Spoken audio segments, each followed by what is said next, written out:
नमस्कार, मैं पवन कुमार आपका स्वागत करता हूं आपके अपनी YouTube channel job with PD में। दोस्तों, इस वीडियो में हम रीट एग्जाम 2020 के लिए हिंदी शिक्षण विधियों से संबंधित महत्वपूर्ण प्रश्न उत्तर हल करेंगे।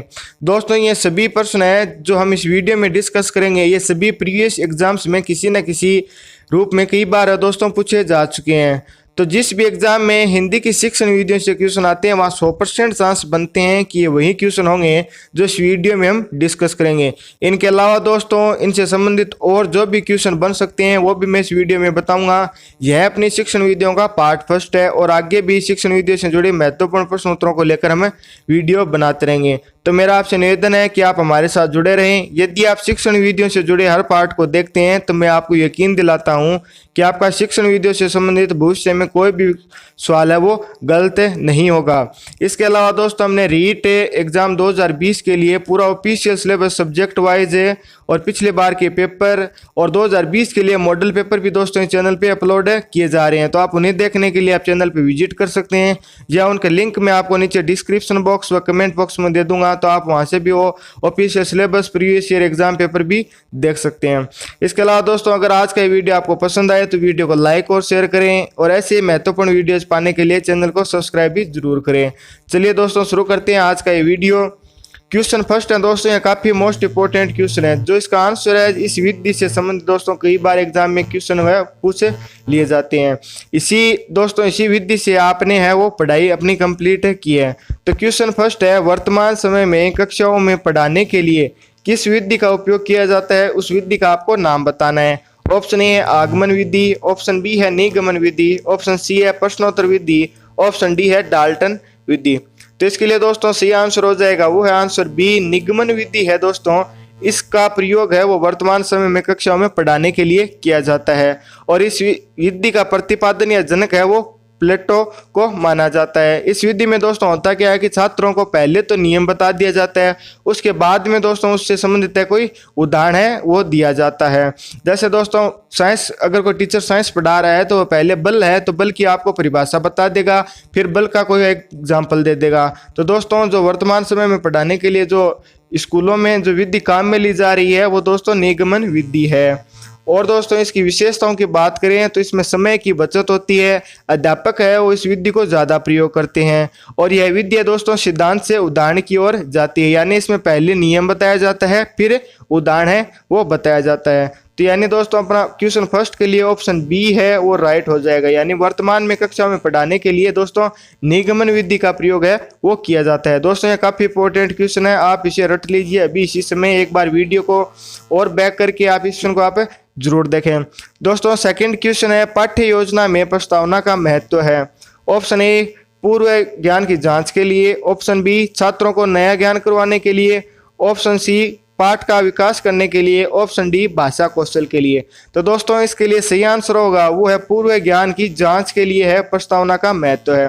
दोस्तों प्रस्तावना में क्या होता है, जो शिक्षक है जो टॉपिक पढ़ाना चाहता है उस टॉपिक का जिक्र किए बिना छात्रों को उस टॉपिक से संबंधित कोई ना कोई क्वेश्चन है उनके पूर्व ज्ञान के आधार पर उनसे कोई ना कोई क्वेश्चन पूछते हैं। तो ये दोस्तों प्रस्तावना का महत्व है, यानी पूर्व ज्ञान की जांच के लिए प्रस्तावना को काम में लिया जाता है। थर्ड क्वेश्चन है दोस्तों, शिक्षण विधि से तात्पर्य क्या है। दोस्तों ये क्वेश्चन है आपको जरूर आना चाहिए क्योंकि दोस्तों हम शिक्षण विधियां ही पढ़ रहे हैं और शिक्षण विधियों से काफ़ी सारे क्वेश्चन आपको रीट एग्जाम में देखने को मिलेंगे। तो इसके लिए दोस्तों ऑप्शन ए है शिक्षक द्वारा दिया गया भाषण, या शिक्षक का व्यक्तिगत तरीका, या शिक्षक पाठ्य वस्तु को जिस तरीके से छात्र तक पहुंचाता है, या इनमें से कोई नहीं। तो शिक्षण विधि का तात्पर्य दोस्तों क्या है, तो इसके लिए ऑप्शन सी है वो सही होगा। शिक्षक पाठ्य वस्तु को जिस तरीके से छात्र तक पहुंचाता है दोस्तों वही है इसका टीचिंग मेथड या शिक्षण विधि होती है। यानी कोई शिक्षक पढ़ा रहा है वो अपनी बात को कितनी सरलता से व्यक्त कर सकता है या अपनी बात को कितनी सरलता से छात्रों तक पहुंचा सकता है दोस्तों वही शिक्षण विधियों का तात्पर्य है और इसीलिए दोस्तों शिक्षण विधियां हैं वो काम में ली जाती है। नेक्स्ट क्वेश्चन है क्वेश्चन नंबर 4, हिंदी शिक्षण की दृष्टि से निम्न में से पद्धति है वो छोटी कक्षाओं की अपेक्षा बड़ी कक्षाओं के लिए अधिक उपयोगी है, तो वो पद्धति है कौन सी है वो आपको बताना है। ऑप्शन ए है प्रोजेक्ट विधि, ऑप्शन बी है डाल्टन विधि, ऑप्शन सी है मोंटेसरी विधि, ऑप्शन डी है किंडरगार्टन विधि। तो इसके लिए दोस्तों ऑप्शन ए है सही हो जाएगा। प्रोजेक्ट विधि है वो छोटी कक्षाओं की अपेक्षा बड़ी कक्षाओं के लिए अधिक उपयोगी है, क्योंकि दोस्तों इस विधि में स्लाइड के द्वारा दोस्तों प्रोजेक्ट बनाया हुआ रहता है और इसमें प्रोजेक्ट के द्वारा ही समझा दिया जाता है। यानी जो बड़े बच्चे हैं वो तो इसे आसानी से समझ पाएंगे, लेकिन जो छोटी कक्षाओं के बच्चे हैं उनका आईक्यू लेवल इतना नहीं होता है कि वो इतना जल्दी और प्रोजेक्ट के माध्यम से समझ पाएं। तो इसके लिए दोस्तों बड़ी कक्षाओं में ये प्रोजेक्ट विधि है वो छोटी कक्षाओं की अपेक्षा अधिक उपयोगी है। वही दोस्तों छोटे बच्चों के लिए विधि है वो है किंडरगार्टन और मोंटेसरी विधि है दोस्तों, ये छोटे बच्चों के लिए उपयोग में ली जाती है। अगर दोस्तों प्रोजेक्ट विधि के जनक या प्रतिपादक की बात करें तो वो है विलियम हेनरी किलपैट्रिक। दोस्तों ये नाम आपको याद रखना है, कई बार सीधा इसी तरह क्वेश्चन भी पूछ लिया जाता है, प्रोजेक्ट विधि के प्रतिपादक या जनक निम्न में से कौन है। तो इनका दोस्तों नाम है विलियम हेनरी किलपैट्रिक है। तो ये भी दोस्तों आपको याद रखना है। क्वेश्चन नंबर 5 है, भाषा शिक्षण में विचारों के आदान प्रदान से छात्र में निम्न में से किस कौशल का विकास होता है। ऑप्शन ए है भाषा कौशल, ऑप्शन बी है चिंतन कौशल, ऑप्शन सी है सामूहिक क्रियाओं में कार्य करने का कौशल, ऑप्शन डी है या उपरोक्त सभी। तो इसके लिए दोस्तों ऑप्शन डी है वो सही हो जाएगा। भाषा शिक्षण में दोस्तों ये भाषा कौशल का भी विकास होता है, चिंतन कौशल का भी विकास होता है और सामूहिक क्रियाओं में कार्य करने का भी कौशल का विकास होता है। तो यानी क्वेश्चन 5 के लिए अपना ऑप्शन डी है वो सही हो जाएगा। दोस्तों क्वेश्चन नंबर 6 है, आगमन विधि को अन्य किस नाम से है वो जाना जाता है। ऑप्शन ए है सूत्र विधि, ऑप्शन बी है संस्कृत विधि, ऑप्शन सी है प्रयोग विधि, ऑप्शन डी है संवाद विधि। तो दोस्तों इसके लिए ऑप्शन सी है वो सही हो जाएगा। आगमन विधि को दोस्तों प्रयोग विधि के नाम से भी जाना जाता है। दोस्तों अगर हम आगमन विधि की बात करें तो इसके जनक या प्रतिपादक है वो हम अरस्तु को मानते हैं। और इस विधि में दोस्तों क्या है, निगमन विधि का एकदम अपोजिट होता है। यानी इस विधि में पहले छात्रों को उदाहरण दिया जाता है और इसके बाद में उनसे जुड़ा हुआ कोई नियम बताया जाता है। यानी कोई टीचर है वो बल है टॉपिक पढ़ाना चाहता है तो यानी वो क्या करेगा, पहले बल से संबंधित सारे उदाहरण दे देगा और इसके बाद में वो बल की नियम या इससे जुड़े हुए परिभाषा है बल की बताएगा। तो वही दोस्तों आगमन विधि है जो कि हमारी कक्षाओं में प्रयोग नहीं की जाती है। दोस्तों इस विधि को वैज्ञानिक विधि के नाम से भी जाना जाता है। ठीक है दोस्तों, इतना आपको क्वेश्चन 6 से याद रखना है। क्वेश्चन 7 है, भाषा के अंग है। ऑप्शन ए वाचन, ऑप्शन बी पठन, ऑप्शन सी लेखन या ऑप्शन डी उपरोक्त सभी। तो दोस्तों भाषा के सभी है जो अंग है, पढ़ना भी है, लिखना भी है और बोलना भी है, ये सभी है दोस्तों, ये भाषा के ही अंग है। क्वेश्चन 8 है, निम्न में से गद्य शिक्षण विधि है। तो ये ऑप्शन ए अर्थबोध विधि, ऑप्शन बी गीत विधि, ऑप्शन सी अभिनय विधि, ऑप्शन डी खंडान्वय विधि।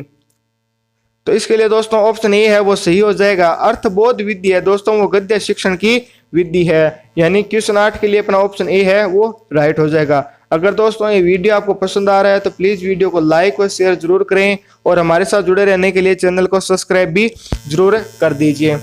क्वेश्चन 9 है दोस्तों, ये काफी कंफ्यूजिंग क्वेश्चन है। अगर दोस्तों आपको आता है, अगर आपने इसको क्लियर नहीं कॉन्सेप्ट नहीं समझ रखा है तो दोस्तों ये क्वेश्चन आपका जरूर है वो गलत होगा।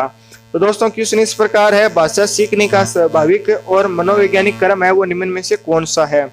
तो दोस्तों आप इसमें ऑप्शन पढ़ लीजिए, मैं आपको ऑप्शन पढ़िए नहीं बताऊंगा क्योंकि मैं ऑप्शन पढ़ूंगा तो आप ज्यादा इसमें कंफ्यूज होंगे। तो इसके लिए दोस्तों ऑप्शन सी है वो सही होगा।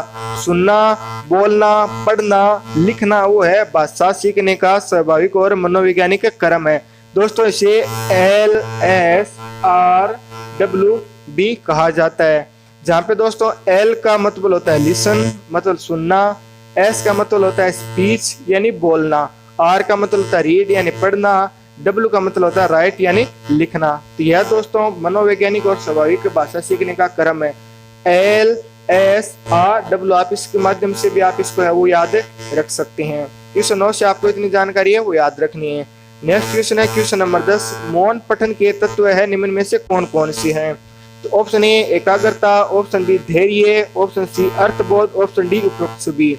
तो दोस्तों मौन पठन के सभी तत्व है, यानी एकाग्रता भी है, धैर्य भी है, अर्थ बोध भी मौन पठन के तत्व है। दोस्तों इस प्रकार जो हमने रीट एग्जाम 2020 के लिए हिंदी शिक्षण विधियों से जो महत्वपूर्ण क्वेश्चन आ सकते हैं वो हमने पार्ट फर्स्ट इस वीडियो में आज डिस्कस किया है और आगे आने वाली वीडियो में पार्ट सेकंड थर्ड भी मैं आपको जल्द बनाकर अपलोड कर दूंगा। तो आप हमारे साथ जुड़े रहें होपफुली आज का ये वीडियो आपको पसंद आया होगा, तो वीडियो को लाइक व शेयर करें। हमारे साथ जुड़े रहने के लिए चैनल को सब्सक्राइब जरूर कर दीजिए। फिर मुलाकात होगी इसी प्रकार एक और बेहतरीन वीडियो के साथ। तब तक आप हंसते रहिए, मुस्कुराते रहिए।